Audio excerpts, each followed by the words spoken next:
sur ces 3 derniers mois, plus de 13 000 procédures de sauvegarde, de redressement ou de liquidation judiciaire enregistrées. 35% de hausse sur un an et surtout, on en dénombrait environ 12 000 avant le Covid.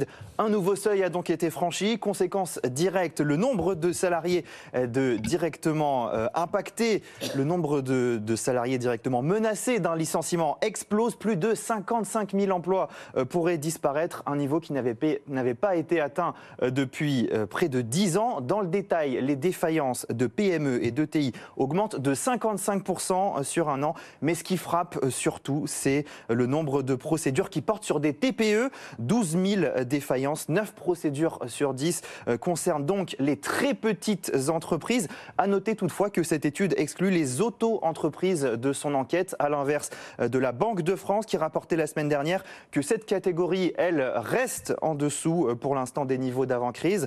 Et si on regarde ensuite secteur par secteur, les activités en lien direct avec le consommateur, comme la restauration, le commerce de détail, sont particulièrement affectées par ces défaillances. On le sait, les enseignes d'habillement ont notamment beaucoup souffert ces derniers mois. Alors voilà pour les chiffres, maintenant les explications. Raphaël, pourquoi cette hécatombe ? Il y a un mouvement de rattrapage qui continue de s'opérer. Les défaillances d'entreprises avaient fortement reculé pendant la crise sanitaire en raison des aides mises en place par le gouvernement. Ce mouvement ne s'est pas encore complètement achevé. On l'observe encore un peu partout en France. Toutes les régions sont touchées et l'Île-de-France et l'Occitanie, par exemple, retrouvent même un niveau de défaillance jamais vu depuis 2016. Altares note quand même un signal positif dans tout ça. Le mois de juin a été un peu plus encourageant, ce qui laisse présager que cette remontée des défaillances pourrait s'arrêter ou à minima se calmer sur la deuxième partie de l'année.